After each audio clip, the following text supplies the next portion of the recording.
So many people have dreams of becoming a WWE superstar, and obviously you were recruited part of the Performance Center and brought in. Now, take me through the process because you have a history, you're an athlete.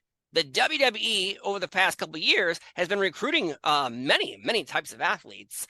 But how did the process go for you? Because I bet a lot of people want to know, like, how do I become a superstar? Well, becoming athletic probably is part of the process, right? Yes.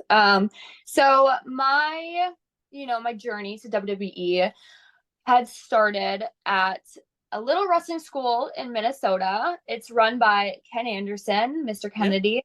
But I actually had submitted my application on WWE's website multiple times and I heard nothing back. So my mom actually knew Greg Gagne, and reached out to him and she asked him if he could train me and he did, and he had a little connection down at WWE.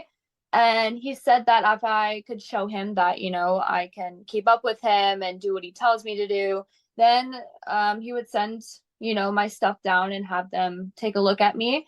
And he did that for me. And then the tryout came in March of 2000, or actually 2019.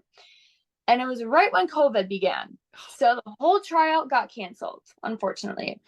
2 years later, I'm emailing them back and forth for like a solid 6 months or so. They finally emailed me back, and I had my tryouts in May of 2022. And then they signed me a couple weeks later. Wow. Yeah. So how are you feeling? You're like, oh boy, I'm going to get signed. I'm going to be here. COVID, dream smashed. At that time, what are you feeling mentally?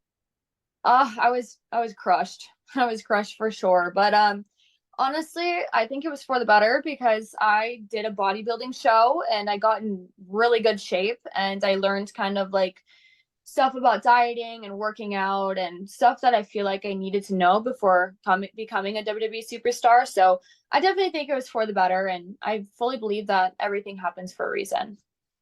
Yeah, and even coming in though, when you came in, and it seemed like you had a very, like, hey, I'm like a rich kid type of style. I got a sense of Donald Trump's children inspired your character. I'm not sure if that's true, but where is the inspiration for the development of your character? Because it has changed as time has gone on, but in the beginning, different elements.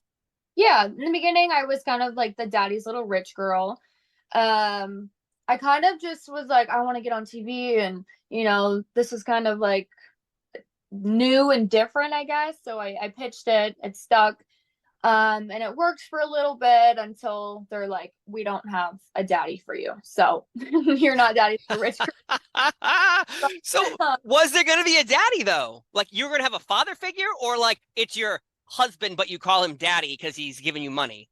So I we never got that far. We never really Oh, figured it out. So that's why I think it got scraped. But eventually, like the character, my big inspo was Sharpay Evans from High School Musical. I don't know if you're familiar with her. yeah. Well, I have children, but yes, I do. We're all in this Yes. together. Yeah, don't get me Yeah. started. I'll continue your story.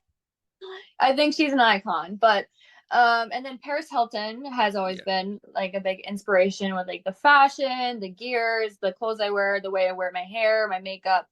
But I would say those two are definitely, the big inspos for my character. But, slowly my character has kind of just evolved into who I am and just a little bit turned up. Yeah, it's working for you. Now, September 30th, of course, on NBC's Peacock, we have WWE presenting NXT No Mercy. You're going for that NXT Women's Championship against Becky Lynch. Now, if fans have never tuned in to an NXT Premium Live event, what can fans expect when they tune in to this amazing event on September 30th on Peacock? Well, for Becky and I's match, it will be an Extreme Rules match. So anything can happen. Anything can be used. So we might throw a ladder in there. We might throw a chair in there. So if you want to see, ladders and chairs, then I would tune in for that for sure. Oh, man. Again, this is going to be such a great match because everyone was excited about NXT having premium live events again and then traveling, of course. And do you feel like NXT has built enough momentum with the fans and the audiences that weekly, you could go on the road and host your weekly shows in different arenas. Yeah, I think that for sure. I feel like every single PLE that we have, we are getting, I think we're either selling out or we're getting really close to selling out Mhm. tickets. I definitely think that, a loop or a couple loops here and there would be awesome for NXT.